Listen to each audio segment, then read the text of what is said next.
Welcome to the Voxlore. Our channel produces immersive fantasy audiobooks for entertainment and storytelling enjoyment. All content, including narration, sound design, and storytelling elements, is created with passion for fantasy fans. In this next chapter of Poirot Investigates, the ever-perceptive Hercule Poirot is once again called upon to untangle a case that seems simple on the surface, but hides deeper shadows beneath. A subtle clue, an odd contradiction, a whispered word, nothing escapes the eyes or ears of Poirot, the master of observation and deduction. With his unmatched logic and flair for detail, he steps into another mystery where the truth is veiled by clever lies and careful masks. As always, the stakes are high, and the suspects are many. But for Poirot, every crime leaves a pattern, and it's only a matter of time before he sees it. Settle in for another brilliant display of detective genius in Chapter 4 of Poirot Investigates. Chapter 4. Poirot Investigates. The house which the Belgians occupied in the village was quite close to the park gates. One could save time by taking a narrow path through the long grass, which cut off the detours of the winding drive. So I, accordingly, went that way. I had nearly reached the lodge, when my attention was arrested by the running figure of a man approaching me. It was Mr. Inglethorp. Where had he been? How did he intend to explain his absence? He accosted me eagerly. My God! This is terrible. My poor wife. I have only just heard. Where have you been? I asked. Denby kept me late last night. It was 1 o'clock before we'd finished. Then I found that I'd forgotten the latchkey after all. I didn't want to arouse the household, so Denby gave me a bed. How did you hear the news? I asked. Wilkins knocked Denby up to tell him. My poor Emily. She was so self-sacrificing, such a noble character. She overtaxed her strength. A wave of revulsion swept over me. What a consummate hypocrite the man was. I must hurry on, I said, thankful that he did not ask me whither I was bound. In a few minutes I was knocking at the door of Leastway's cottage. Getting no answer, I repeated my summons impatiently. A window above me was cautiously opened, and Poirot himself looked out. He gave an exclamation of surprise at seeing me. In a few brief words, I explained the tragedy that had occurred, and that I wanted his help. Wait, my friend, I will let you in, and you shall recount to me the affair whilst I dress. In a few moments he had unbarred the door, and I followed him up to his room. There he installed me in a chair, and I related the whole story, keeping back nothing, and omitting no circumstance, however insignificant, whilst he himself made a careful and deliberate toilet. I told him of my awakening, of Mrs. Inglethorp's dying words, of her husband's absence, of the quarrel the day before, of the scrap of conversation between Mary and her mother-in-law that I had overheard, of the former quarrel between Mrs. Inglethorp and Evelyn Howard, and of the latter's innuendos. I was hardly as clear as I could wish. I repeated myself several times, and occasionally had to go back to some detail that I had forgotten. Poirot smiled kindly on me. The mind is confused? Is it not so? Take time, mon ami. You are agitated, you are excited, it is but natural. Presently, when we are calmer, we will arrange the facts, neatly, each in his proper place. We will examine and reject. Those of importance we will put on one side, those of no importance, poof. He screwed up his cherub-like face, and puffed comically enough, blow them away. That's all very well, I objected. But how are you going to decide what is important, and what isn't? That always seems the difficulty to me. Poirot shook his head energetically. He was now arranging his mustache with exquisite care. Not so. Voyons. One fact leads to another, so we continue. Does the next fit in with that? A merveille. Good. We can proceed. This next little fact, no. Ah, that is curious. There is something missing, a link in the chain that is not there. We examine. We search. And that little curious fact, that possibly paltry little detail that will not tally, we put it here. He made an extravagant gesture with his hand. It is significant. It is tremendous. Why, yes. Ah. Poirot shook his forefinger so fiercely at me that I quailed before it. Beware. Peril to the detective who says, it is so small, it does not matter. It will not agree. I will forget it. That way lies confusion. Everything matters. I know. You always told me that. That's why I have gone into all the details of this thing whether they seem to me relevant or not. And I am pleased with you. You have a good memory, and you have given me the facts faithfully. Of the order in which you present them, I say nothing, truly, it is deplorable. But I make allowances, you are upset. To that I attribute the circumstance that you have omitted one fact of paramount importance. What is that? I asked. You have not told me if Mrs. Inglethorp ate well last night. I stared at him. Surely the war had affected the little man's brain. He was carefully engaged in brushing his coat before putting it on, and seemed wholly engrossed in the task.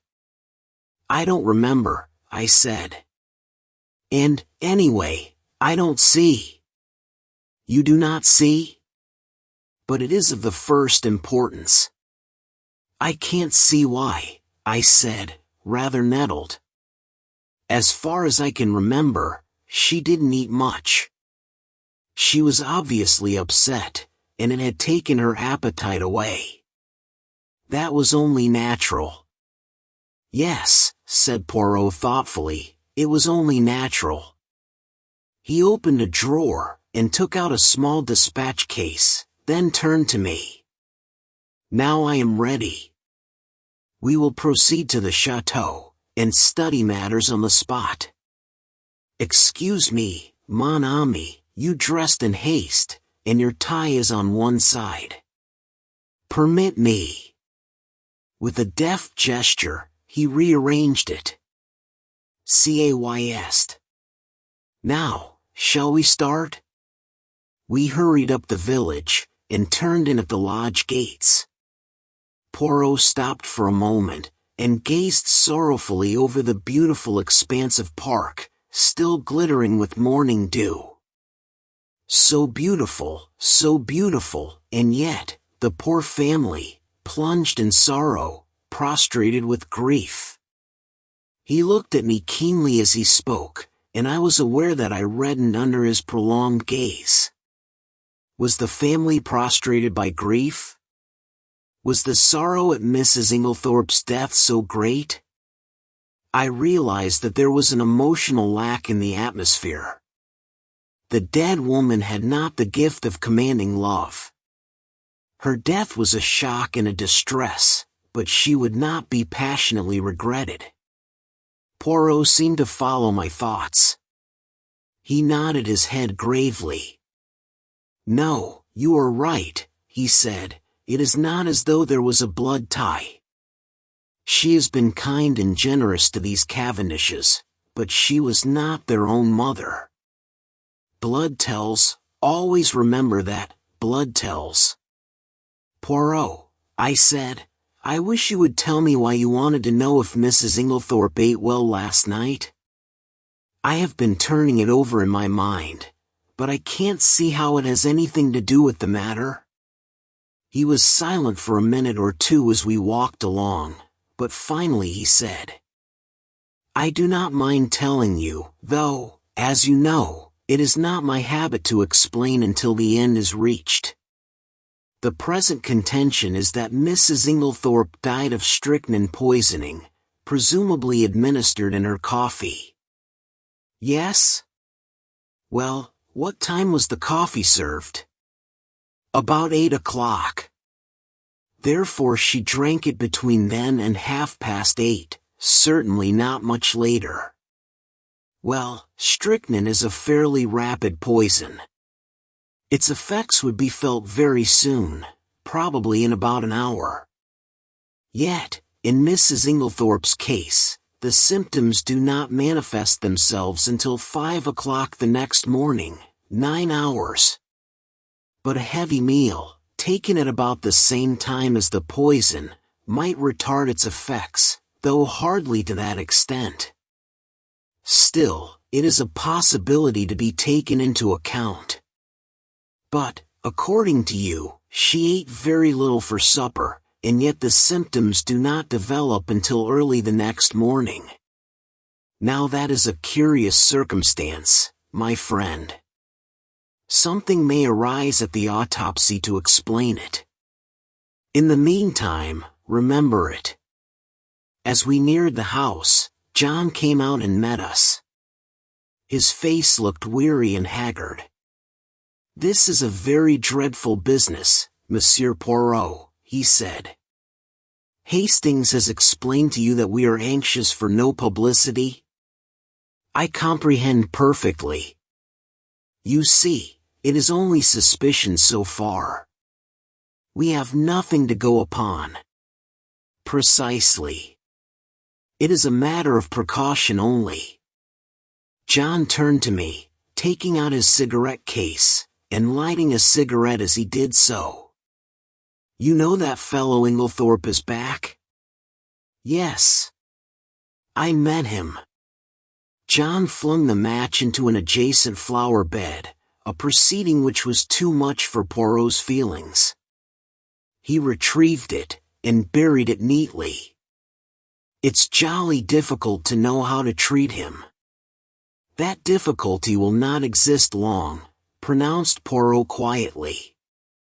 John looked puzzled, not quite understanding the portent of this cryptic saying. He handed the 2 keys which Dr. Bauerstein had given him to me. Show Monsieur Poirot everything he wants to see. The rooms are locked? Asked Poirot. Dr. Bauerstein considered it advisable. Poirot nodded thoughtfully. Then he is very sure. Well, that simplifies matters for us.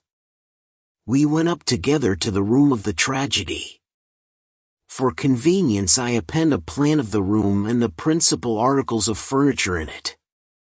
Poirot locked the door on the inside, and proceeded to a minute inspection of the room. He darted from one object to the other with the agility of a grasshopper. I remained by the door, fearing to obliterate any clues. Poirot, however, did not seem grateful to me for my forbearance. What have you, my friend, he cried, that you remain there like, how do you say it? Ah, yes, the stuck pig. I explained that I was afraid of obliterating any footmarks. Footmarks? But what an idea! There has already been practically an army in the room.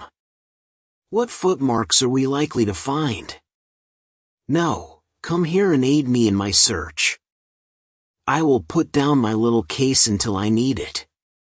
He did so, on the round table by the window, but it was an ill-advised proceeding, for, the top of it being loose, it tilted up, and precipitated the dispatch case on the floor. Et voilà on table, cried Poirot. Ah, my friend, One may live in a big house and yet have no comfort. After which piece of moralizing, he resumed his search. A small purple dispatch case, with a key in the lock, on the writing table, engaged his attention for some time. He took out the key from the lock, and passed it to me to inspect. I saw nothing peculiar, however. It was an ordinary key of the Yale type, with a bit of twisted wire through the handle. Next, he examined the framework of the door we had broken in, assuring himself that the bolt had really been shot. Then he went to the door opposite leading into Cynthia's room. That door was also bolted, as I had stated. However, he went to the length of unbolting it, and opening and shutting it several times. This he did with the utmost precaution against making any noise. Suddenly something in the bolt itself seemed to rivet his attention.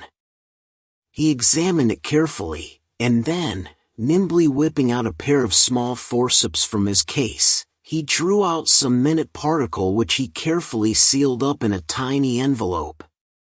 On the chest of drawers there was a tray with a spirit lamp and a small saucepan on it. A small quantity of a dark fluid remained in the saucepan, and an empty cup and saucer that had been drunk out of stood near it. I wondered how I could have been so unobservant as to overlook this. Here was a clue worth having. Poirot delicately dipped his finger into liquid, and tasted it gingerly. He made a grimace. Cocoa, with, I think, rum in it. He passed on to the debris on the floor, where the table by the bed had been overturned.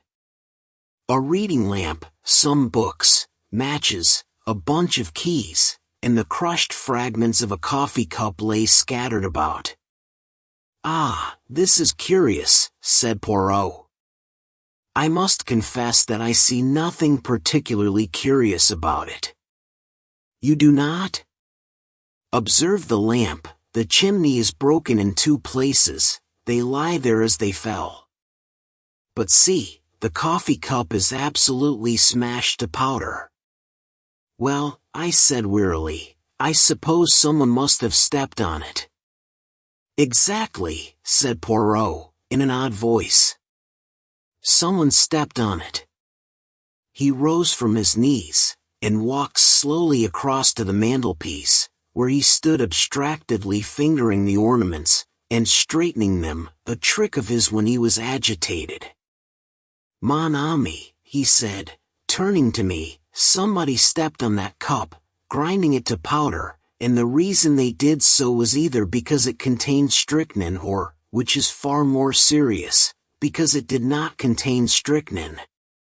I made no reply. I was bewildered, but I knew that it was no good asking him to explain. In a moment or two he roused himself, and went on with his investigations. He picked up the bunch of keys from the floor, and twirling them round in his fingers finally selected one, very bright and shining, which he tried in the lock of the purple dispatch case. It fitted, and he opened the box, but after a moment's hesitation, closed and relocked it, and slipped the bunch of keys, as well as the key that had originally stood in the lock, into his own pocket. I have no authority to go through these papers. But it should be done, at once. Finally, he poured a few drops of the cocoa into a test tube, sealing it up carefully. His next proceeding was to take out a little notebook. "We have found in this room," he said, writing busily, 6 points of interest. "Shall I enumerate them, or will you?" "Oh, you," I replied hastily. "Very well, then. 1. A coffee cup that has been ground into powder. 2. A dispatch case with a key in the lock. 3. A stain on the floor." "That may have been done some time ago," I interrupted. "No, for it is still perceptibly damp and smells of coffee." 4. A fragment of some dark green fabric, only a thread or two, but recognizable. Ah! I cried. That was what you sealed up in the envelope. Yes.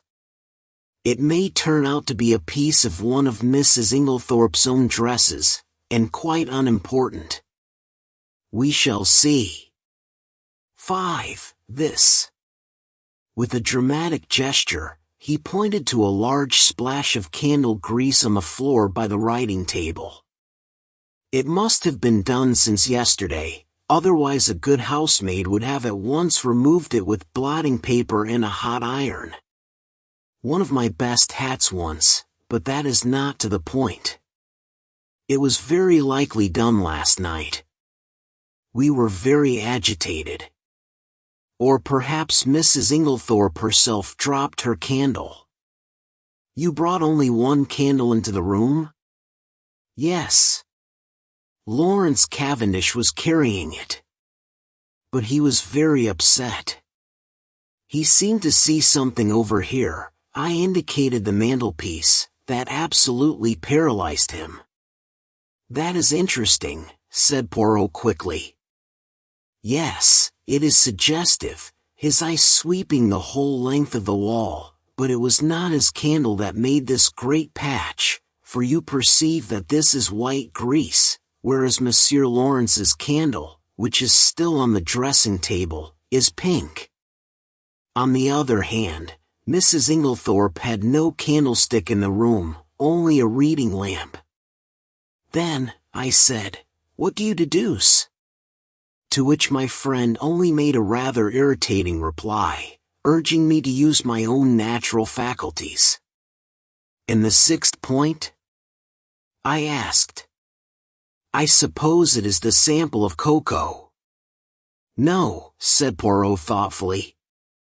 I might have included that in the 6, but I did not. No, the 6th point I will keep to myself for the present. He looked quickly round the room. There is nothing more to be done here, I think, unless, he stared earnestly and long at the dead ashes in the grate. The fire burns, and it destroys. But by chance, there might be, let us see. Deftly, on hands and knees, he began to sort the ashes from the grate into the fender, handling them with the greatest caution. Suddenly, he gave a faint exclamation. The forceps, Hastings! I quickly handed them to him, and with skill he extracted a small piece of half-charred paper. There, mon ami, he cried. What do you think of that? I scrutinized the fragment. This is an exact reproduction of it. I was puzzled. It was unusually thick, quite unlike ordinary notepaper. Suddenly an idea struck me. Poirot! I cried. This is a fragment of a will. Exactly. I looked up at him sharply. You are not surprised? No, he said gravely, I expected it. I relinquished the piece of paper, and watched him put it away in his case, with the same methodical care that he bestowed on everything. My brain was in a whirl. What was this complication of a will? Who had destroyed it? The person who had left the candle grease on the floor. Obviously. But how had anyone gained admission? All the doors had been bolted on the inside. Now, my friend, said Poirot briskly, we will go. I should like to ask a few questions of the parlour-maid, Dorcas, her name is it not?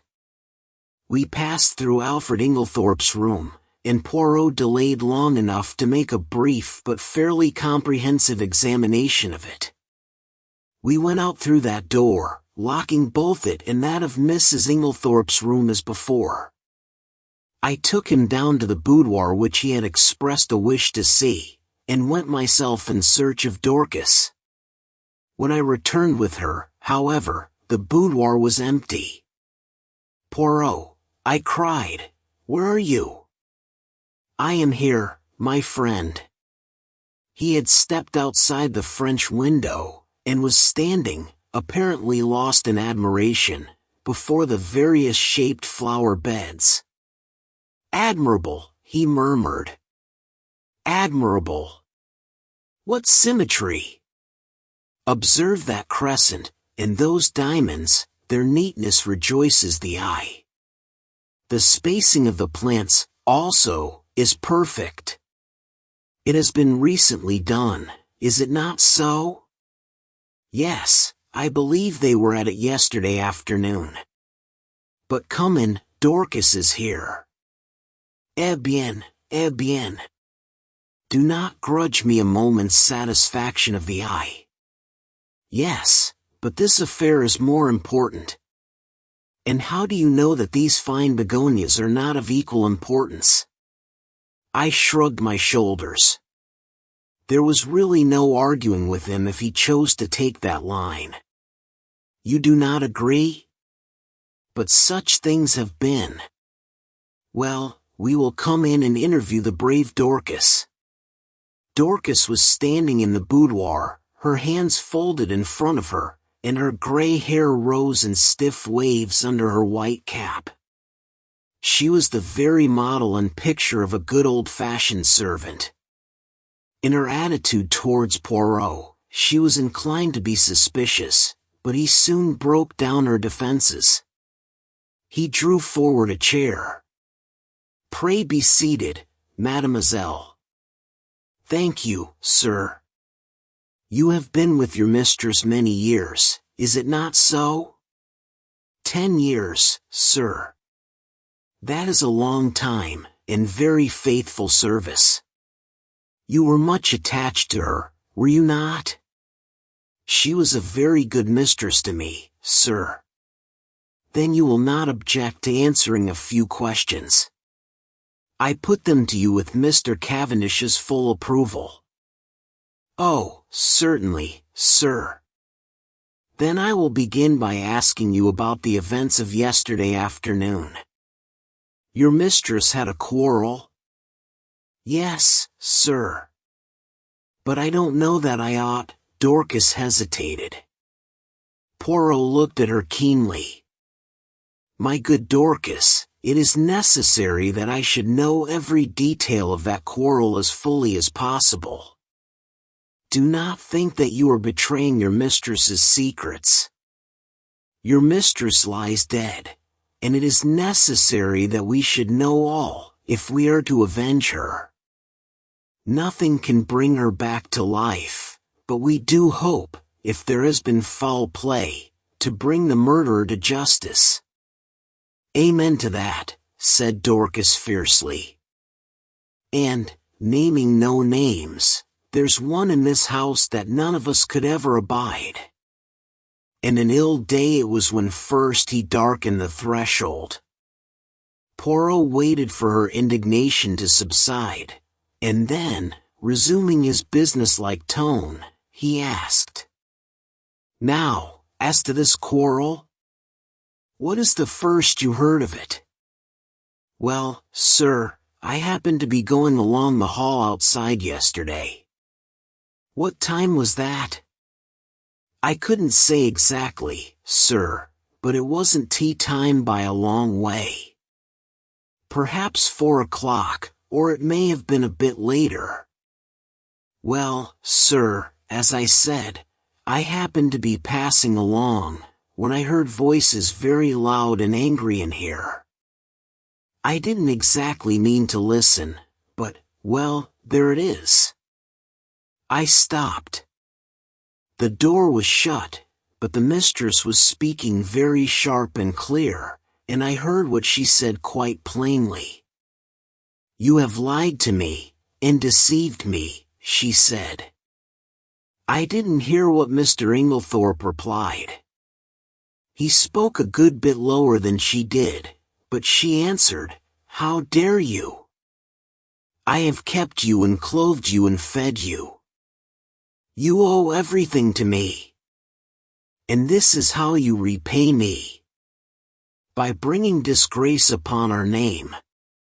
Again I didn't hear what he said, but she went on, nothing that you can say will make any difference. I see my duty clearly. My mind is made up. You need not think that any fear of publicity, or scandal between husband and wife will deter me. Then I thought I heard them coming out, so I went off quickly. You are sure it was Mr. Inglethorp's voice you heard? Oh, yes, sir, whose else's could it be? Well, what happened next? Later, I came back to the hall, but it was all quiet. At 5 o'clock, Mrs. Inglethorp rang the bell and told me to bring her a cup of tea, nothing to eat, to the boudoir. She was looking dreadful, so white and upset. Dorcas, she says, I've had a great shock. I'm sorry for that, I says. You'll feel better after a nice hot cup of tea, She had something in her hand. I don't know if it was a letter, or just a piece of paper, but it had writing on it, and she kept staring at it, almost as if she couldn't believe what was written there. She whispered to herself, as though she had forgotten I was there, these few words, and everything's changed. And then she says to me, never trust a man, Dorcas, they're not worth it. I hurried off, and got her a good strong cup of tea, and she thanked me, and said she'd feel better when she'd drunk it. I don't know what to do, she says. Scandal between husband and wife is a dreadful thing, Dorcas. I'd rather hush it up if I could. Mrs. Cavendish came in just then, so she didn't say any more. She still had the letter, or whatever it was, in her hand. Yes, sir. What would she be likely to do with it afterwards? Well, I don't know, sir. I expect she would lock it up in that purple case of hers. Is that where she usually kept important papers? Yes, sir. She brought it down with her every morning, and took it up every night. When did she lose the key of it? She missed it yesterday at lunchtime, sir, and told me to look carefully for it. She was very much put out about it. But she had a duplicate key? Oh, yes, sir. Dorcas was looking very curiously at him and, to tell the truth, so was I. What was all this about a lost key? Poirot smiled. Never mind, Dorcas, it is my business to know things. Is this the key that was lost? He drew from his pocket the key that he had found in the lock of the dispatch case upstairs. Dorcas's eyes looked as though they would pop out of her head. That's it, sir, right enough. But where did you find it? I looked everywhere for it. Ah, but you see it was not in the same place yesterday as it was today. Now, to pass to another subject, had your mistress a dark green dress in her wardrobe? Dorcas was rather startled by the unexpected question. No, sir. Are you quite sure? Oh, yes, sir. Has anyone else in the house got a green dress? Dorcas reflected. Miss Cynthia has a green evening dress. Light or dark green? A light green, sir, a sort of chiffon, they call it. Ah, that is not what I want. And nobody else has anything green? No, sir, not that I know of. Poirot's face did not betray a trace of whether he was disappointed or otherwise. He merely remarked, "Good, we will leave that and pass on. Have you any reason to believe that your mistress was likely to take a sleeping powder last night?" "Not last night, sir, I know she didn't." "Why do you know so positively?" "Because the box was empty. She took the last one 2 days ago, and she didn't have any more made up." "You are quite sure of that?" "Positive, sir." "Then that is cleared up. By the way, your mistress didn't ask you to sign any paper yesterday?" "To sign a paper?" "No, sir. When Mr. Hastings and Mr. Lawrence came in yesterday evening, they found your mistress busy writing letters. I suppose you can give me no idea to whom these letters were addressed?" "I'm afraid I couldn't, sir. I was out in the evening. Perhaps Annie could tell you, though she's a careless girl. Never cleared the coffee cups away last night. That's what happens when I'm not here to look after things." Poirot lifted his hand. "Since they have been left, Dorcas, leave them a little longer, I pray you. I should like to examine them." "Very well, sir. What time did you go out last evening?" "About 6 o'clock, sir." "Thank you, Dorcas, that is all I have to ask you." He rose and strolled to the window. "I have been admiring these flower beds. How many gardeners are employed here, by the way?"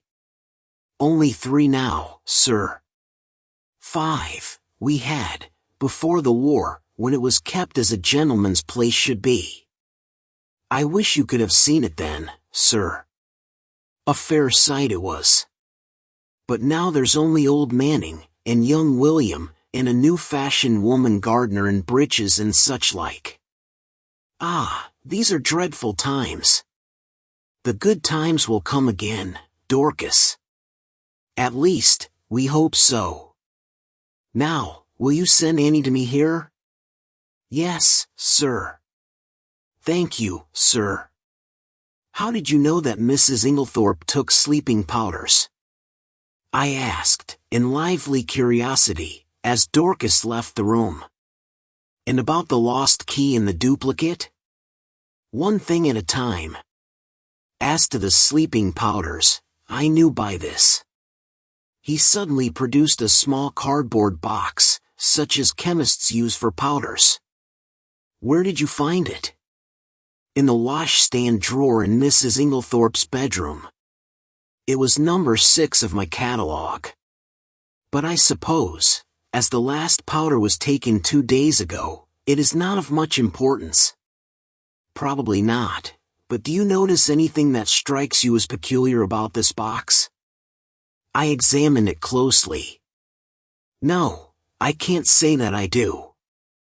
"Look at the label." I read the label carefully. "1 powder to be taken at bedtime, if required. Mrs. Inglethorp." "No, I see nothing unusual." "Not the fact that there is no chemist's name?" "Ah!" I exclaimed. "To be sure, that is odd. Have you ever known a chemist to send out a box like that, without his printed name?" "No, I can't say that I have." I was becoming quite excited, but Poirot damped my ardor by remarking, "Yet the explanation is quite simple. So do not intrigue yourself, my friend." An audible creaking proclaimed the approach of Annie, so I had no time to reply.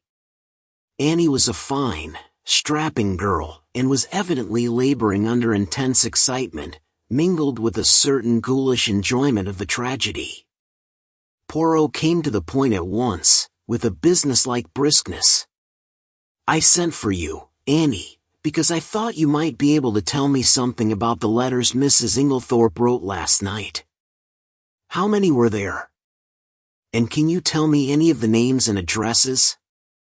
Annie considered. "There were 4 letters, sir." One was to Miss Howard, and one was to Mr. Wells, the lawyer, and the other two I don't think I remember, sir. Oh, yes, one was to Ross's, the caterers in Tadminster. The other one, I don't remember. Think, urged Poirot. Annie racked her brains in vain. I'm sorry, sir, but it's clean gone. I don't think I can have noticed it. It does not matter, said Poirot, not betraying any sign of disappointment. Now I want to ask you about something else. There is a saucepan in Mrs. Inglethorp's room with some cocoa in it. Did she have that every night? Yes, sir, it was put in her room every evening, and she warmed it up in the night, whenever she fancied it. What was it? Plain cocoa? Yes, sir, made with milk, with a teaspoonful of sugar, and 2 teaspoonfuls of rum in it. Who took it to her room? I did, sir. Always? Yes, sir. At what time? When I went to draw the curtains, as a rule, sir. Did you bring it straight up from the kitchen then?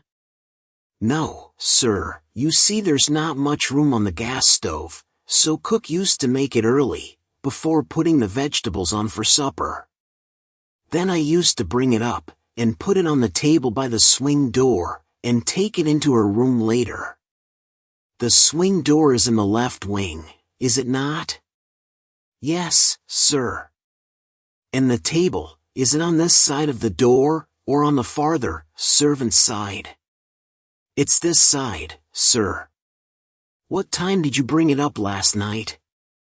About 7:15, I should say, sir. And when did you take it into Mrs. Inglethorp's room? When I went to shut up, sir. About 8 o'clock. Mrs. Inglethorp came up to bed before I'd finished. Then, between 7:15 and 8 o'clock, the cocoa was standing on the table in the left wing? Yes, sir. Annie had been growing redder and redder in the face, and now she blurted out unexpectedly. And if there was salt in it, sir, it wasn't me. I never took the salt near it. What makes you think there was salt in it? Asked Poirot. Seeing it on the tray, sir. You saw some salt on the tray? Yes. Coarse kitchen salt, it looked. I never noticed it when I took the tray up, but when I came to take it into the mistress's room I saw it at once, and I suppose I ought to have taken it down again, and asked cook to make some fresh. But I was in a hurry, because Dorcas was out, and I thought maybe the cocoa itself was all right, and the salt had only gone on the tray. So I dusted it off with my apron, and took it in. I had the utmost difficulty in controlling my excitement. Unknown to herself, Annie had provided us with an important piece of evidence. How she would have gaped if she had realized that her coarse kitchen salt was strychnine, one of the most deadly poisons known to mankind. I marveled at Poirot's calm. His self-control was astonishing. I awaited his next question with impatience, but it disappointed me. When you went into Mrs. Inglethorp's room, was the door leading into Miss Cynthia's room bolted? Oh! Yes, sir, it always was. It had never been opened. And the door into Mr. Inglethorp's room? Did you notice if that was bolted too? Annie hesitated. I couldn't rightly say, sir. It was shut, but I couldn't say whether it was bolted or not. When you finally left the room, did Mrs. Inglethorp bolt the door after you? No, sir, not then, but I expect she did later. She usually did lock it at night. The door into the passage, that is. Did you notice any candle grease on the floor when you did the room yesterday? Candle grease? Oh, no, sir. Mrs. Inglethorp didn't have a candle, only a reading lamp. Then, if there had been a large patch of candle grease on the floor, You think you would have been sure to have seen it? Yes, sir, and I would have taken it out with a piece of blotting paper and a hot iron. Then Poirot repeated the question he had put to Dorcas. Did your mistress ever have a green dress? No, sir. Nor a mantle, nor a cape, nor, how do you call it, a sports coat? Not green, sir. Nor anyone else in the house? Annie reflected. No, sir. You are sure of that? Quite sure. Bien. That is all I want to know. Thank you very much. With a nervous giggle, Annie took herself creakingly out of the room. My pent-up excitement burst forth. Poirot, I cried, I congratulate you. This is a great discovery. What is a great discovery? Why, that it was the cocoa and not the coffee that was poisoned. That explains everything. Of course it did not take effect until the early morning, since the cocoa was only drunk in the middle of the night. So you think that the cocoa, mark well what I say, Hastings, the cocoa, contained strychnine? Of course. That salt on the tray, what else could it have been? It might have been salt, replied Poirot placidly. I shrugged my shoulders. If he was going to take the matter that way, it was no good arguing with him. The idea crossed my mind, not for the first time, that poor old Poirot was growing old. Privately I thought it lucky that he had associated with him someone of a more receptive type of mind. Poirot was surveying me with quietly twinkling eyes. You are not pleased with me, mon ami? My dear Poirot, I said coldly, it is not for me to dictate to you. You have a right to your own opinion, just as I have to mine. A most admirable sentiment, remarked Poirot, rising briskly to his feet. Now I have finished with this room. By the way, whose is the smaller desk in the corner? Mr. Inglethorp's. Ah. He tried the roll top tentatively. Locked. But perhaps one of Mrs. Inglethorp's keys would open it. He tried several, twisting and turning them with a practiced hand, and finally uttering an ejaculation of satisfaction. Voila! It is not the key, but it will open it at a pinch. He slid back the roll top, and ran a rapid eye over the neatly filed papers. To my surprise, he did not examine them, merely remarking approvingly as he relocked the desk, decidedly, he is a man of method, this Mr. Inglethorp. A man of method was, in Poirot's estimation, the highest praise that could be bestowed on any individual. I felt that my friend was not what he had been as he rambled on disconnectedly. There were no stamps in his desk, but there might have been, mon ami? There might have been. Yes, his eyes wandered round the room, this boudoir has nothing more to tell us. It did not yield much. Only this. He pulled a crumpled envelope out of his pocket, and tossed it over to me. It was rather a curious document. A plain, dirty-looking old envelope with a few words scrawled across it, apparently at random. The following is a facsimile of it. Chapter 5. It isn't strychnine, is it? Where did you find this? I asked Poirot, in lively curiosity. In the waste-paper basket. You recognize the handwriting? Yes, it is Mrs. Inglethorp's. But what does it mean? Poirot shrugged his shoulders. I cannot say, but it is suggestive. A wild idea flashed across me. Was it possible that Mrs. Inglethorp's mind was deranged?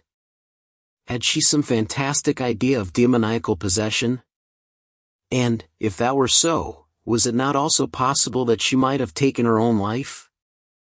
I was about to expound these theories to Poirot, when his own words distracted me. "Come," he said, "now to examine the coffee cups."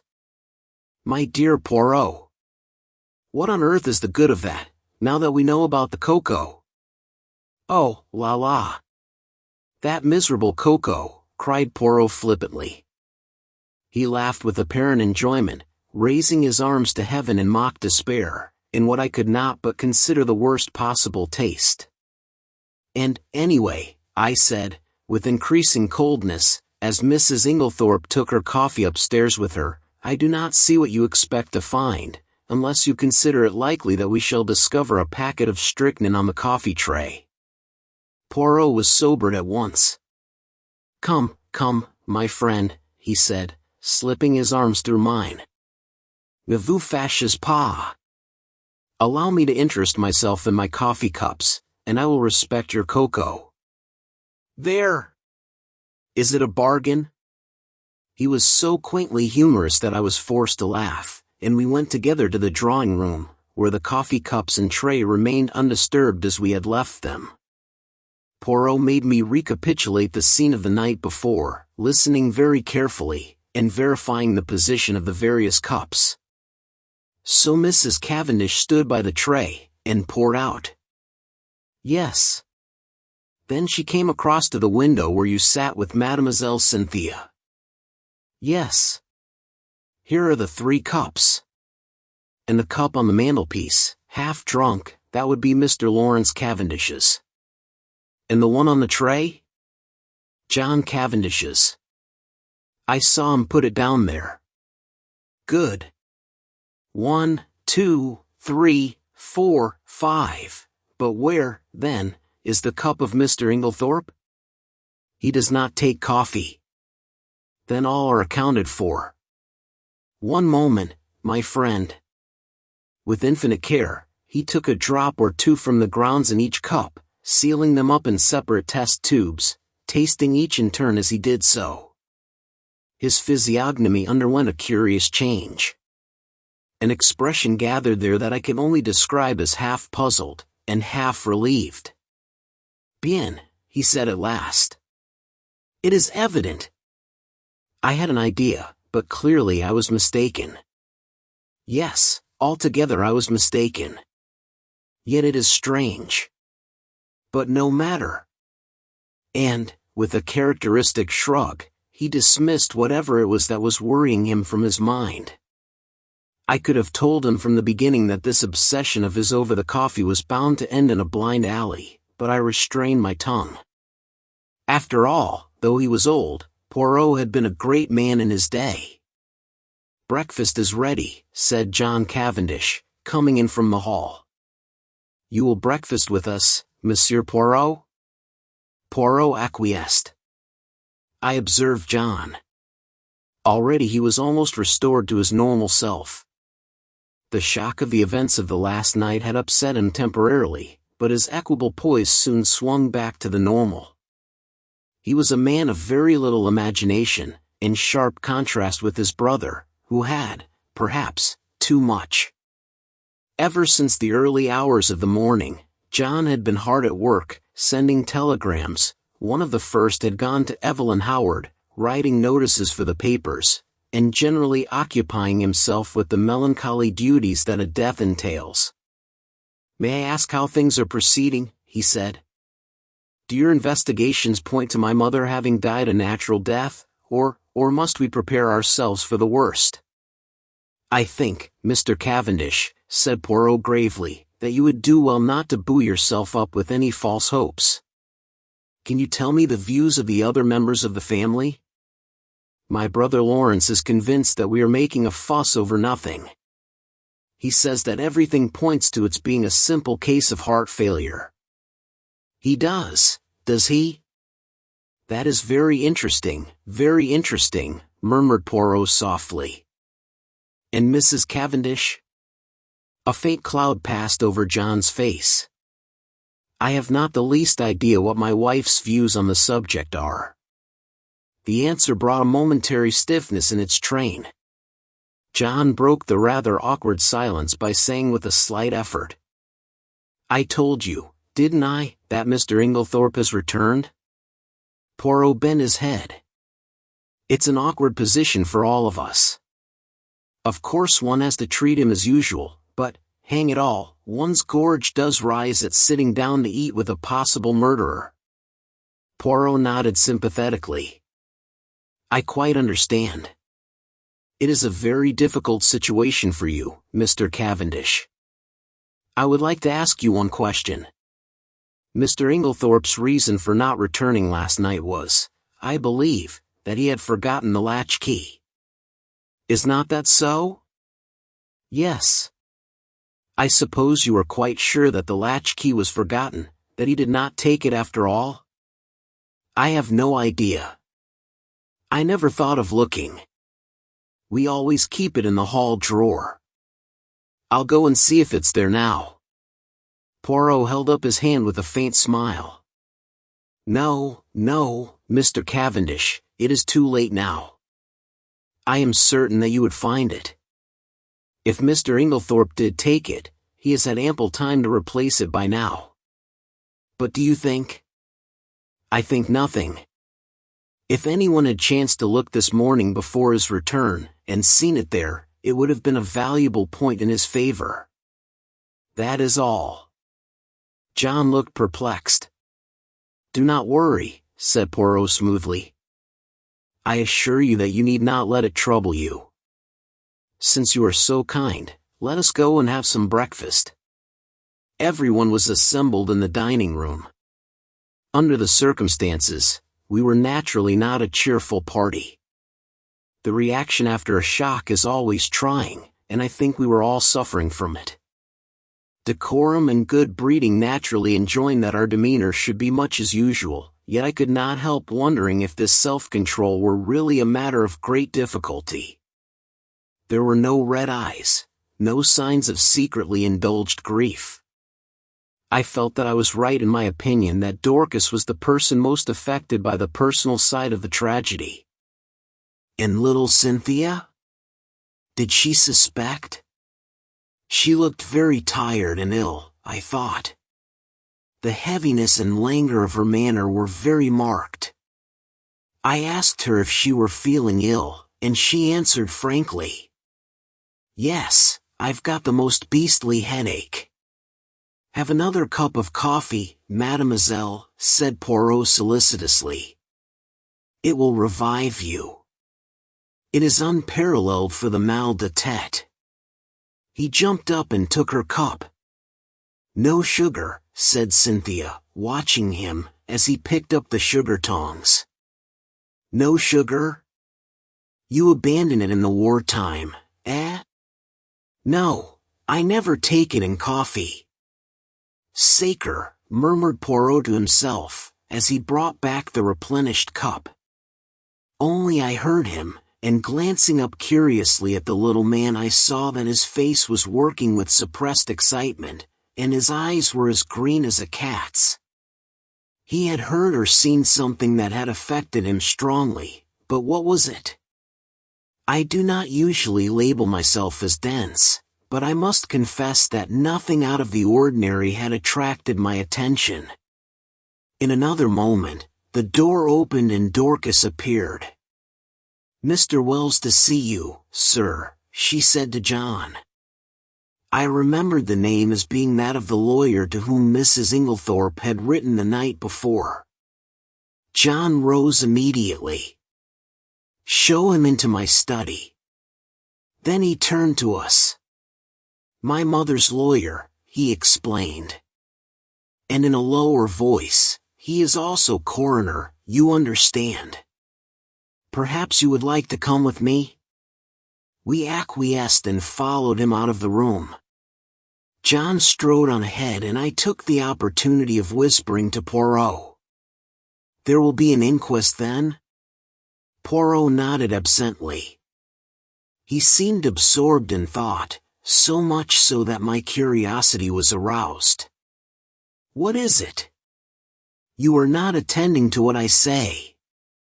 It is true, my friend. I am much worried. Why? Because Mademoiselle Cynthia does not take sugar in her coffee. What? You cannot be serious? But I am most serious. Ah, there is something there that I do not understand. My instinct was right. What instinct? The instinct that led me to insist on examining those coffee cups. Chut! No more now. We followed John into his study, and he closed the door behind us.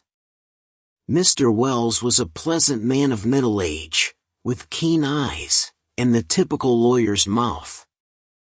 John introduced us both, and explained the reason of our presence. You will understand, Wells, he added, that this is all strictly private. We are still hoping that there will turn out to be no need for investigation of any kind. Quite so, said Mr. Wells soothingly. I wish we could have spared you the pain and publicity of an inquest, but of course it's quite unavoidable in the absence of a doctor's certificate. Yes, I suppose so. Clever man, Bauerstein. Great authority on toxicology, I believe. Indeed, said John with a certain stiffness in his manner. Then he added rather hesitatingly, shall we have to appear as witnesses, all of us, I mean? You, of course, and Mr. Inglethorp. A slight pause ensued before the lawyer went on in his soothing manner. Any other evidence will be simply confirmatory, a mere matter of form. I see. A faint expression of relief swept over John's face. It puzzled me, for I saw no occasion for it. If you know of nothing to the contrary, pursued Mr. Wells, I had thought of Friday. That will give us plenty of time for the doctor's report. The post-mortem is to take place tonight, I believe? Yes. Then that arrangement will suit you? Perfectly. I need not tell you, my dear Cavendish, how distressed I am at this most tragic affair. Can you give us no help in solving it, monsieur? Interposed Poirot, speaking for the first time since we had entered the room. Yes, we heard that Mrs. Inglethorp wrote to you last night. You should have received the letter this morning. I did, but it contains no information. It is merely a note asking me to call upon her this morning, as she wanted my advice on a matter of great importance. She gave you no hint as to what that matter might be? Unfortunately, no. That is a pity, said John. A great pity, agreed Poirot gravely. There was silence. Poirot remained lost in thought for a few minutes. Finally he turned to the lawyer again. Mr. Wells, there is one thing I should like to ask you, that is, if it is not against professional etiquette. In the event of Mrs. Inglethorp's death, who would inherit her money? The lawyer hesitated a moment, and then replied. The knowledge will be public property very soon, so if Mr. Cavendish does not object. Not at all, interpolated John. I do not see any reason why I should not answer your question. By her last will, dated August of last year, after various unimportant legacies to servants, etc., she gave her entire fortune to her stepson, Mr. John Cavendish. Was not that, pardon the question, Mr. Cavendish, rather unfair to her other stepson, Mr. Lawrence Cavendish? No, I do not think so. You see, under the terms of their father's will, while John inherited the property, Lawrence, at his stepmother's death, would come into a considerable sum of money. Mrs. Inglethorp left her money to her elder stepson, knowing that he would have to keep up styles. It was, to my mind, a very fair and equitable distribution. Poirot nodded thoughtfully. I see. But I am right in saying, am I not, that by your English law that will was automatically revoked when Mrs. Inglethorp remarried? Mr. Wells bowed his head. As I was about to proceed, Monsieur Poirot, that document is now null and void. Hein, said Poirot. He reflected for a moment, and then asked, was Mrs. Inglethorp herself aware of that fact? I do not know. She may have been. She was, said John unexpectedly. We were discussing the matter of wills being revoked by marriage only yesterday. Ah. One more question, Mr. Wells. You say her last will. Had Mrs. Inglethorp, then, made several former wills? On an average, she made a new will at least once a year, said Mr. Wells imperturbably. She was given to changing her mind as to her testamentary dispositions, now benefiting one, now another member of her family. Suppose, suggested Poirot, that, unknown to you, she had made a new will in favor of someone who was not, in any sense of the word, a member of the family, we will say Miss Howard, for instance, would you be surprised? Not in the least. Ah. Poirot seemed to have exhausted his questions. I drew close to him, while John and the lawyer were debating the question of going through Mrs. Inglethorp's papers. Do you think Mrs. Inglethorp made a will leaving all her money to Miss Howard? I asked in a low voice, with some curiosity. Poirot smiled. No. Then why did you ask? Hush. John Cavendish had turned to Poirot. Will you come with us, Monsieur Poirot? We are going through my mother's papers. Mr. Inglethorp is quite willing to leave it entirely to Mr. Wells and myself. Which simplifies matters very much, murmured the lawyer. As technically, of course, he was entitled, he did not finish the sentence. We will look through the desk in the boudoir first, explained John, and go up to her bedroom afterwards. She kept her most important papers in a purple dispatch case, which we must look through carefully. Yes, said the lawyer, it is quite possible that there may be a later will than the one in my possession. There is a later will. It was Poirot who spoke. What? John and the lawyer looked at him startled. Or, rather, pursued my friend imperturbably, there was one. What do you mean, there was one? Where is it now? Burnt. Burnt? Yes. See here. He took out the charred fragment we had found in the grate in Mrs. Inglethorp's room, and handed it to the lawyer with a brief explanation of when and where he had found it. But possibly this is an old will? I do not think so. In fact, I am almost certain that it was made no earlier than yesterday afternoon. What? Impossible, broke simultaneously from both men. Poirot turned to John. If you will allow me to send for your gardener, I will prove it to you. Oh, of course, but I don't see. Poirot raised his hand. Do as I ask you. Afterwards you shall question as much as you please. Very well. He rang the bell. Dorcas answered it in due course. Dorcas, will you tell Manning to come round and speak to me here? Yes, sir. Dorcas withdrew. We waited in a tense silence. Poirot alone seemed perfectly at his ease, and dusted a forgotten corner of the bookcase. The clumping of hobnailed boots on the gravel outside proclaimed the approach of Manning. John looked questioningly at Poirot. The latter nodded. "Come inside, Manning," said John. "I want to speak to you." Manning came slowly and hesitatingly through the French window, and stood as near it as he could. He held his cap in his hands, twisting it very carefully round and round. His back was much bent, though he was probably not as old as he looked, but his eyes were sharp and intelligent, and belied his slow and rather cautious speech.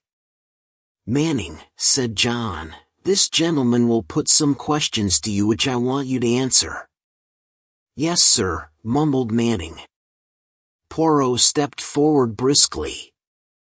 Manning's eye swept over him with a faint contempt. "You were planting a bed of begonias round by the south side of the house yesterday afternoon, were you not, Manning?" "Yes, sir, me and Willum."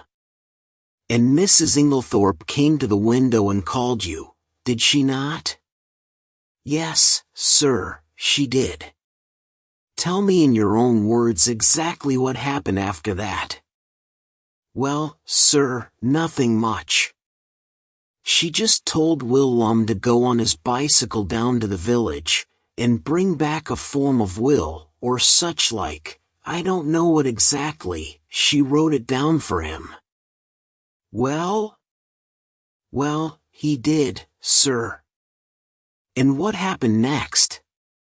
"We went on with the begonias, sir." "Did not Mrs. Inglethorp call you again?" "Yes, sir, both me and Willum, she called." "And then?"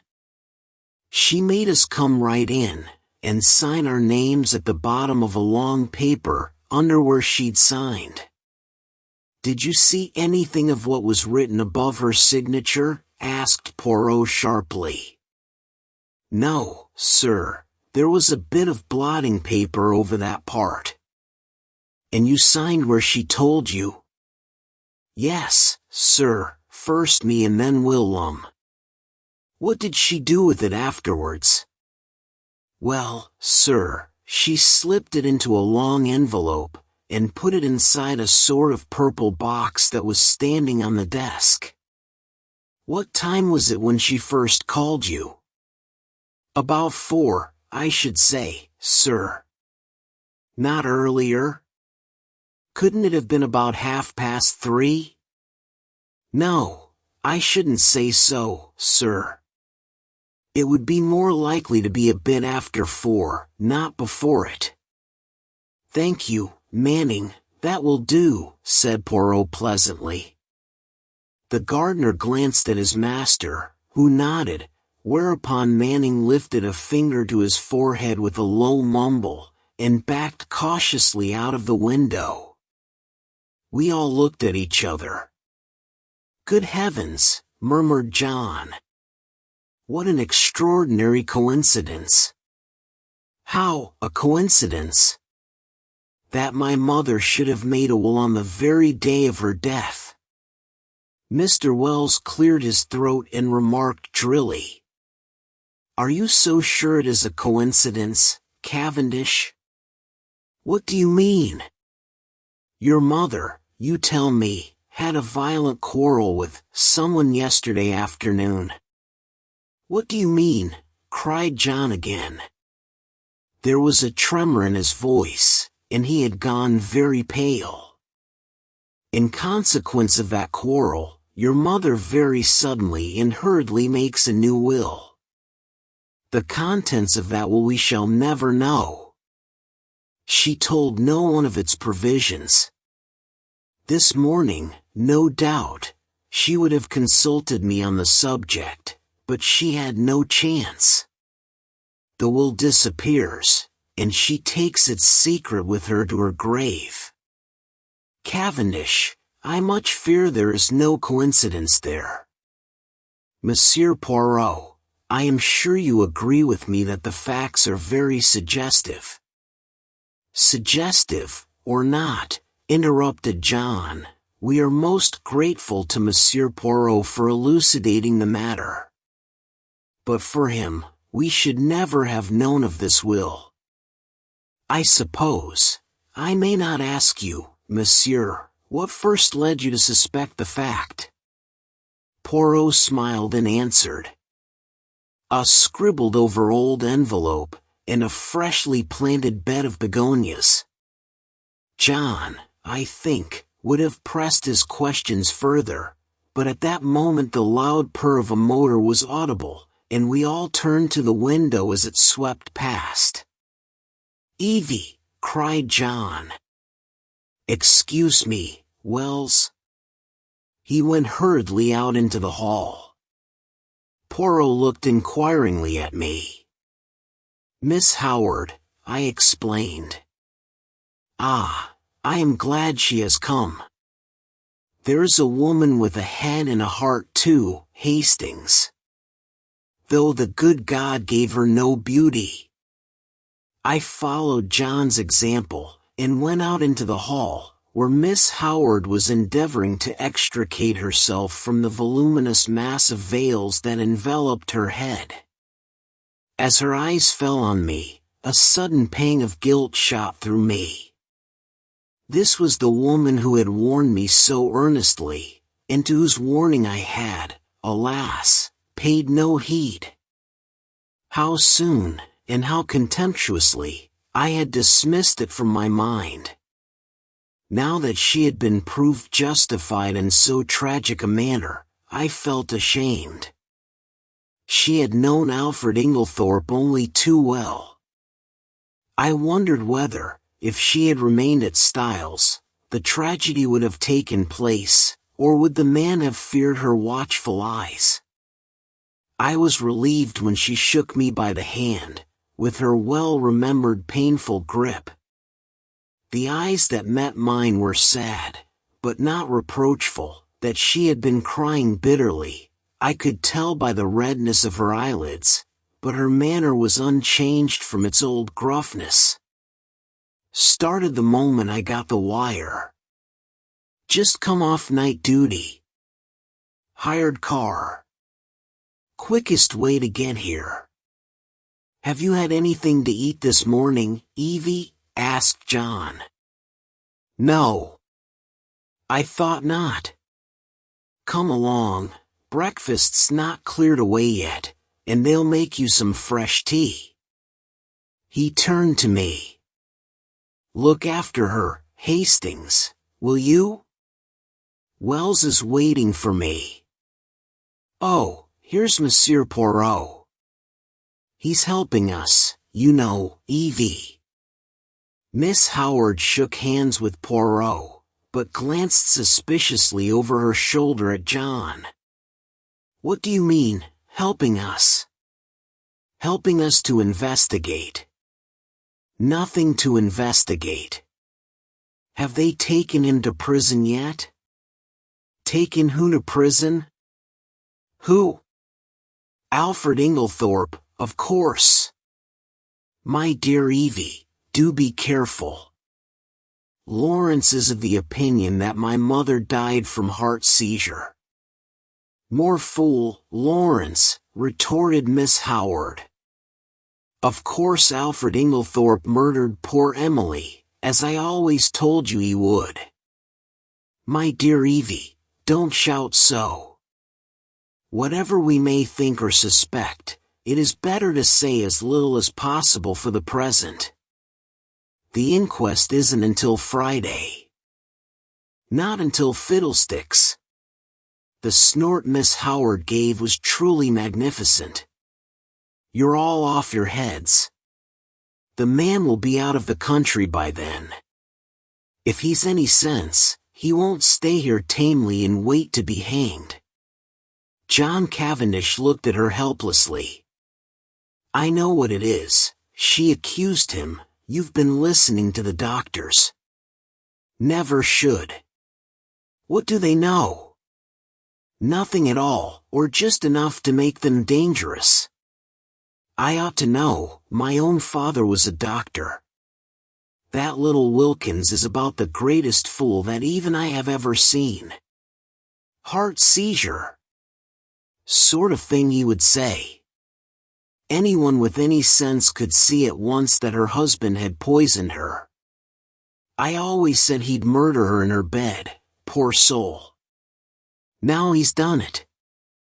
And all you can do is to murmur silly things about heart seizure and inquest on Friday. You ought to be ashamed of yourself, John Cavendish. What do you want me to do? Asked John, unable to help a faint smile. Dash it all, Evie, I can't haul him down to the local police station by the scruff of his neck. Well, you might do something. Find out how he did it. He's a crafty beggar. Dare say he soaked flypapers. Ask Cook if she's missed any. It occurred to me very forcibly at that moment that to harbor Miss Howard and Alfred Inglethorp under the same roof, and keep the peace between them, was likely to prove a Herculean task, and I did not envy John. I could see by the expression of his face that he fully appreciated the difficulty of the position. For the moment, he sought refuge in retreat, and left the room precipitately. Dorcas brought in fresh tea. As she left the room, Poirot came over from the window where he had been standing, and sat down facing Miss Howard. Mademoiselle, he said gravely, I want to ask you something. Ask away, said the lady, eyeing him with some disfavor. I want to be able to count upon your help. I'll help you to hang Alfred with pleasure, she replied gruffly. Hanging's too good for him. Ought to be drawn and quartered, like in good old times. We are at one then, said Poirot, for I, too, want to hang the criminal. Alfred Inglethorp? Him, or another? No question of another. Poor Emily was never murdered until he came along. I don't say she wasn't surrounded by sharks, she was. But it was only her purse they were after. Her life was safe enough. But along comes Mr. Alfred Inglethorp, and within 2 months, hey presto. Believe me, Miss Howard, said Poirot very earnestly, if Mr. Inglethorp is the man, he shall not escape me. On my honor, I will hang him as high as Haman. That's better, said Miss Howard more enthusiastically. But I must ask you to trust me. Now your help may be very valuable to me. I will tell you why. Because, in all this house of mourning, yours are the only eyes that have wept. Miss Howard blinked, and a new note crept into the gruffness of her voice. If you mean that I was fond of her, yes, I was. You know, Emily was a selfish old woman in her way. She was very generous, but she always wanted a return. She never let people forget what she had done for them, and, that way she missed love. Don't think she ever realized it, though, or felt the lack of it. Hope not, anyway. I was on a different footing. I took my stand from the first. So many pounds a year I'm worth to you. Well and good. But not a penny piece besides, not a pair of gloves, nor a theater ticket. She didn't understand, was very offended sometimes. Said I was foolishly proud. It wasn't that, but I couldn't explain. Anyway, I kept my self-respect. And so, out of the whole bunch, I was the only one who could allow myself to be fond of her. I watched over her. I guarded her from the lot of them, and then a glib-tongued scoundrel comes along, and pooh! All my years of devotion go for nothing. Poirot nodded sympathetically. I understand, mademoiselle, I understand all you feel. It is most natural. You think that we are lukewarm, that we lack fire and energy, but trust me, it is not so. John stuck his head in at this juncture, and invited us both to come up to Mrs. Inglethorp's room, as he and Mr. Wells had finished looking through the desk in the boudoir. As we went up the stairs, John looked back to the dining room door, and lowered his voice confidentially. Look here, what's going to happen when these two meet? I shook my head helplessly. I've told Mary to keep them apart if she can. Will she be able to do so? The Lord only knows. There's one thing, Inglethorp himself won't be too keen on meeting her. You've got the keys still, haven't you, Poirot? I asked, as we reached the door of the locked room. Taking the keys from Poirot, John unlocked it, and we all passed in. The lawyer went straight to the desk, and John followed him. My mother kept most of her important papers in this dispatch case, I believe, he said. Poirot drew out the small bunch of keys. Permit me. I locked it, out of precaution, this morning. But it's not locked now. Impossible. See. And John lifted the lid as he spoke. Milles tonnerres, cried Poirot, dumbfounded. And I, who have both the keys in my pocket. He flung himself upon the case. Suddenly he stiffened. Et voilà un affaire. This lock has been forced. What? Poirot laid down the case again. But who forced it? Why should they? When? But the door was locked. These exclamations burst from us disjointedly. Poirot answered them categorically, almost mechanically. Who? That is the question. Why? Ah, if I only knew. When? Since I was here an hour ago. As to the door being locked, it is a very ordinary lock. Probably any other of the door keys in this passage would fit it. We stared at one another blankly. Poirot had walked over to the mantelpiece. He was outwardly calm, but I noticed his hands, which from long force of habit were mechanically straightening the spill vases on the mantelpiece, were shaking violently. See here, it was like this, he said at last. There was something in that case, some piece of evidence, slight in itself perhaps, but still enough of a clue to connect the murder with the crime. It was vital to him that it should be destroyed before it was discovered and its significance appreciated. Therefore, he took the risk, the great risk, of coming in here. Finding the case locked, he was obliged to force it, thus betraying his presence. For him to take that risk, it must have been something of great importance. But what was it? Ah, cried Poirot, with a gesture of anger. That, I do not know. A document of some kind, without doubt, possibly the scrap of paper Dorcas saw in her hand yesterday afternoon. And his anger burst forth freely, miserable animal that I am. I guessed nothing. I have behaved like an imbecile. I should never have left that case here. I should have carried it away with me. Ah, triple pig. And now it is gone. It is destroyed, but is it destroyed?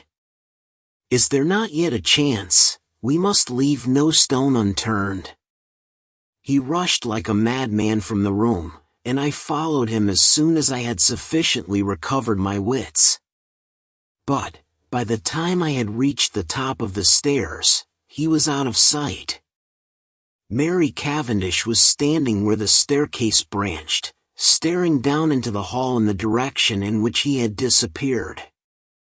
"What has happened to your extraordinary little friend, Mr. Hastings? He has just rushed past me like a mad bull." "He's rather upset about something," I remarked feebly. I really did not know how much Poirot would wish me to disclose. As I saw a faint smile gather on Mrs. Cavendish's expressive mouth, I endeavored to try and turn the conversation by saying, "They haven't met yet, have they?" "Who?"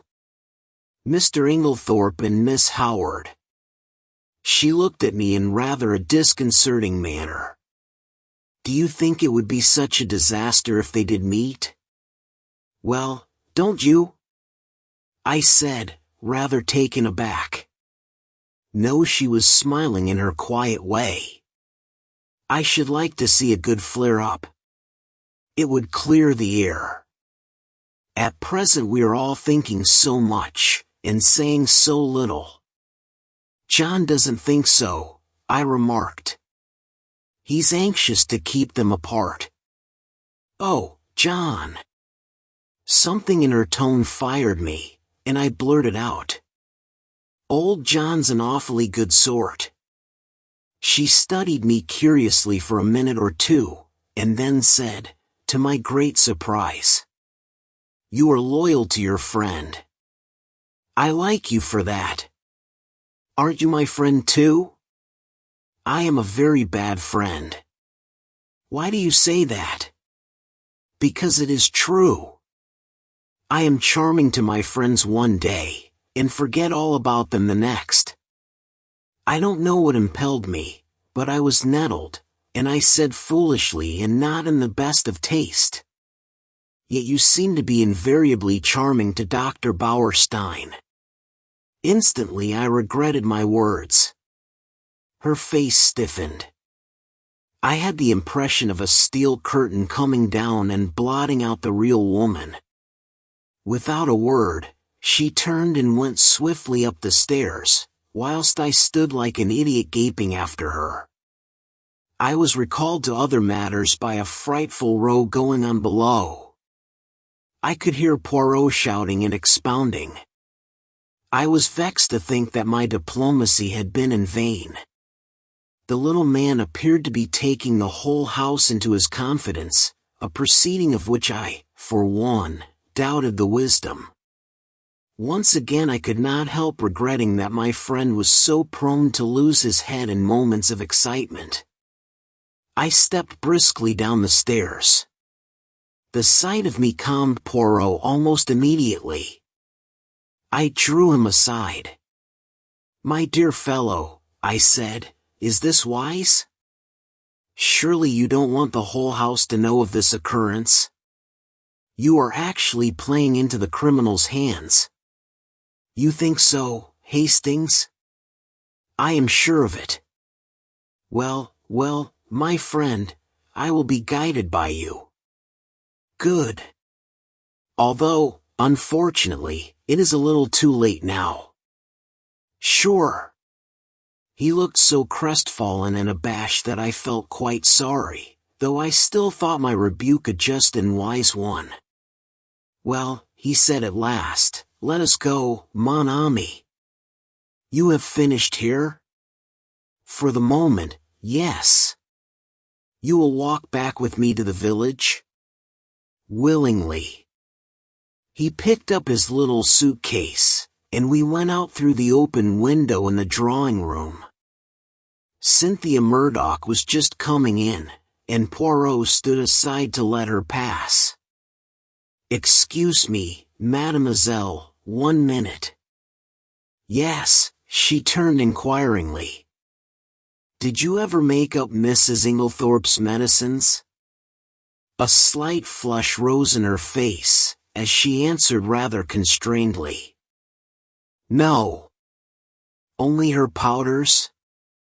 The flush deepened as Cynthia replied, "Oh, yes, I did make up some sleeping powders for her once."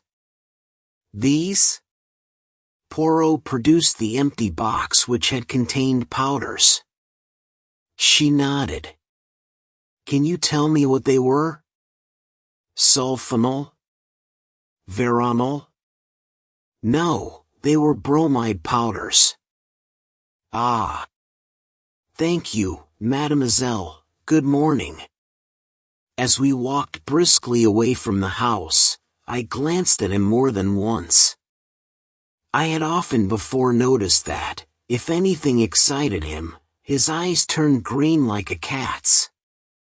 They were shining like emeralds now. My friend, he broke out at last, I have a little idea, a very strange, and probably utterly impossible idea. And yet, it fits in. I shrugged my shoulders. I privately thought that Poirot was rather too much given to these fantastic ideas. In this case, surely, the truth was only too plain and apparent. So that is the explanation of the blank label on the box, I remarked. Very simple, as you said. I really wonder that I did not think of it myself. Poirot did not appear to be listening to me. They have made one more discovery, là-bas, he observed, jerking his thumb over his shoulder in the direction of Styles. Mr. Wells told me as we were going upstairs. What was it? Locked up in the desk in the boudoir, they found a will of Mrs. Inglethorp's, dated before her marriage, leaving her fortune to Alfred Inglethorp. It must have been made just at the time they were engaged. It came quite as a surprise to Wells, and to John Cavendish also. It was written on one of those printed will forms, and witnessed by two of the servants, not Dorcas. Did Mr. Inglethorp know of it? He says not. One might take that with a grain of salt, I remarked skeptically. All these wills are very confusing. Tell me, how did those scribbled words on the envelope help you to discover that a will was made yesterday afternoon? Poirot smiled. Mon ami, have you ever, when writing a letter, been arrested by the fact that you did not know how to spell a certain word? Yes, often. I suppose everyone has. Exactly. And have you not, in such a case, tried the word once or twice on the edge of the blotting paper, or a spare scrap of paper, to see if it looked right? Well, that is what Mrs. Inglethorp did. You will notice that the word possessed is spelt first with one S and subsequently with two, correctly. To make sure, she had further tried it in a sentence, thus, I am possessed. Now, what did that tell me?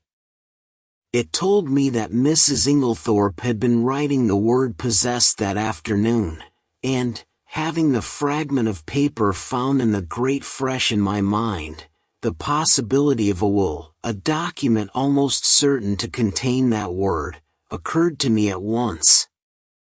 This possibility was confirmed by a further circumstance.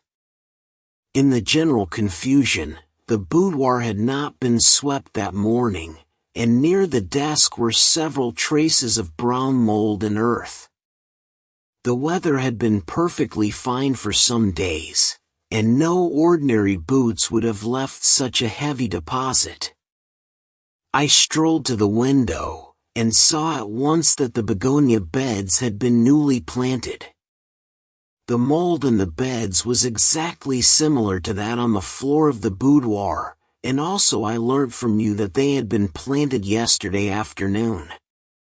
I was now sure that one, or possibly both of the gardeners, for there were two sets of footprints in the bed, had entered the boudoir, for if Mrs. Inglethorp had merely wished to speak to them she would in all probability have stood at the window, and they would not have come into the room at all. I was now quite convinced that she had made a fresh will, and had called the two gardeners in to witness her signature. Events proved that I was right in my supposition.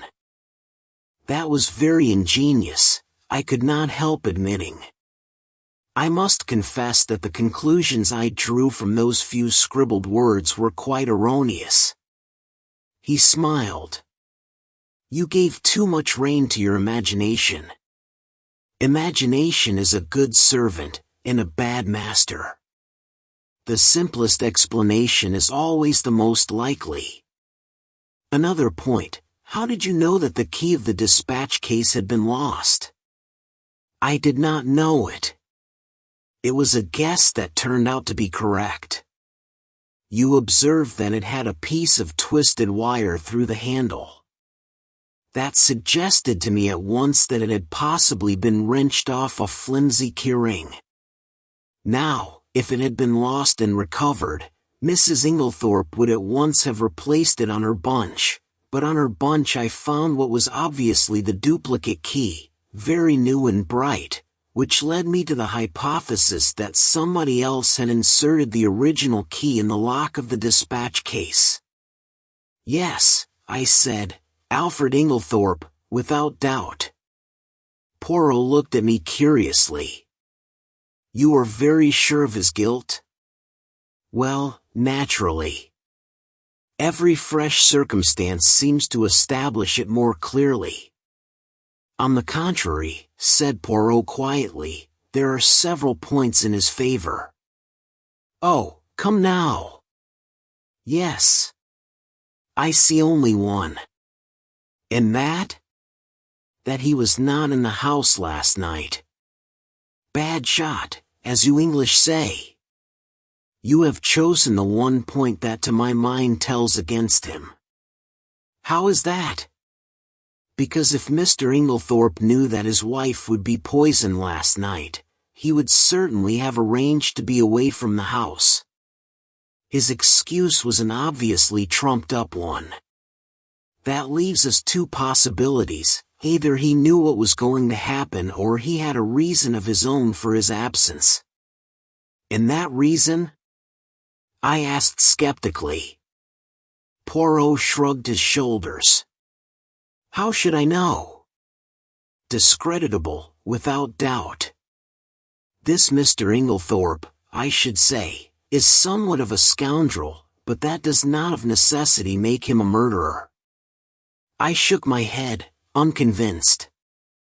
We do not agree, said Poirot. Well, let us leave it. Time will show which of us is right. Now let us turn to other aspects of the case. What do you make of the fact that all the doors of the bedroom were bolted on the inside? Well, I considered. One must look at it logically. True. I should put it this way. The doors were bolted, our own eyes have told us that, yet the presence of the candle grease on the floor, and the destruction of the will, prove that during the night someone entered the room. You agree so far? Perfectly. Put with admirable clearness. Proceed. Well, I said, encouraged, as the person who entered did not do so by the window, nor by miraculous means, it follows that the door must have been opened from inside by Mrs. Inglethorp herself. That strengthens the conviction that the person in question was her husband. She would naturally open the door to her own husband. Poirot shook his head. Why should she?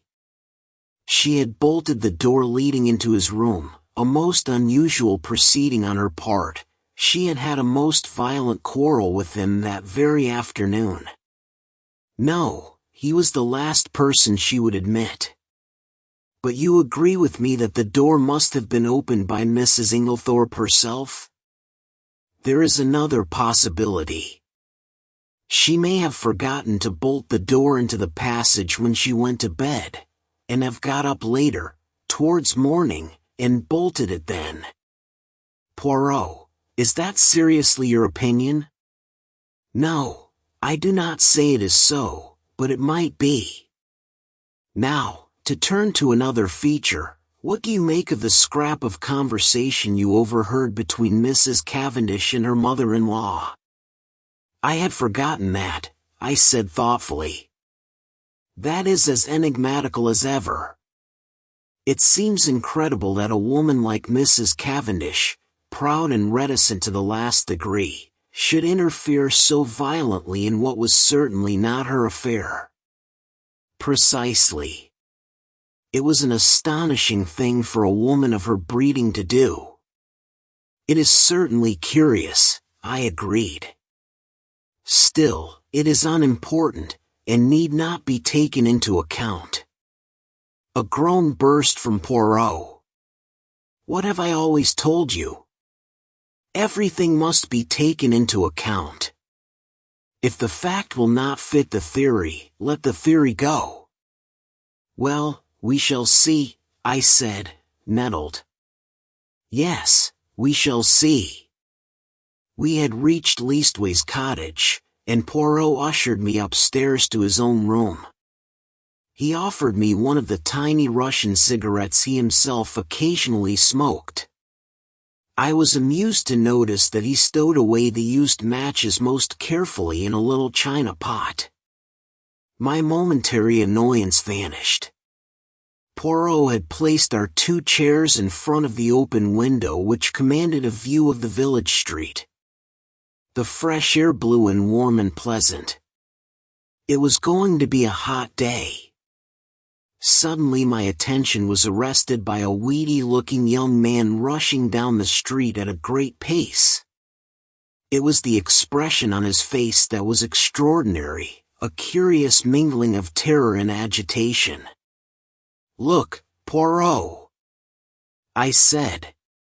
He leant forward. "Tiens," he said. "It is Mr. Mace, from the chemist's shop. He is coming here."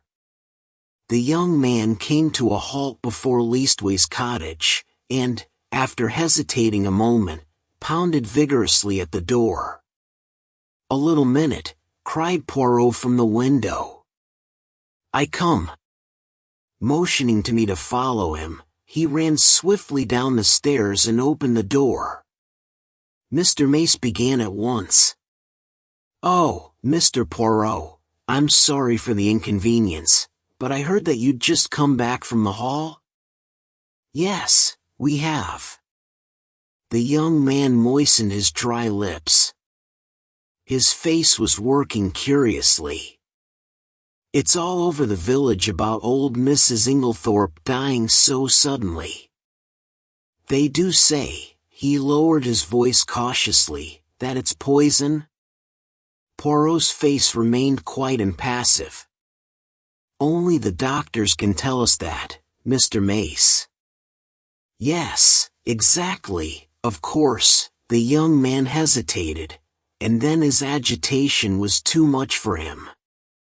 He clutched Poirot by the arm, and sank his voice to a whisper. "Just tell me this, Mr. Poirot, it isn't strychnine, is it?" I hardly heard what Poirot replied. Something evidently of a noncommittal nature. The young man departed, and as he closed the door Poirot's eyes met mine.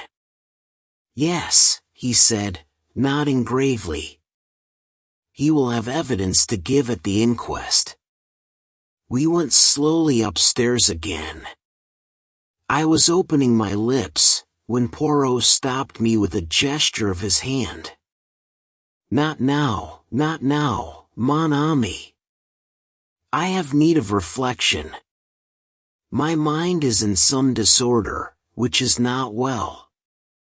For about 10 minutes he sat in dead silence, perfectly still, except for several expressive motions of his eyebrows, and all the time his eyes grew steadily greener. At last he heaved a deep sigh. "It is well. The bad moment has passed. Now all is arranged and classified. One must never permit confusion. The case is not clear yet, no. For it is of the most complicated. It puzzles me. Me, Hercule Poirot. There are two facts of significance. And what are they? The first is the state of the weather yesterday. That is very important. But it was a glorious day. I interrupted. Poirot, you're pulling my leg. Not at all. The thermometer registered 80 degrees in the shade. Do not forget that, my friend. It is the key to the whole riddle. And the second point? I asked. The important fact that Monsieur Inglethorp wears very peculiar clothes, has a black beard, and uses glasses. Poirot, I cannot believe you are serious. I am absolutely serious, my friend. But this is childish. No, it is very momentous. And supposing the coroner's jury returns a verdict of willful murder against Alfred Inglethorp, what becomes of your theories, then? They would not be shaken because 12 stupid men had happened to make a mistake. But that will not occur. For one thing, a country jury is not anxious to take responsibility upon itself, and Mr. Inglethorp stands practically in the position of local squire. Also, he added placidly, I should not allow it. You would not allow it? No.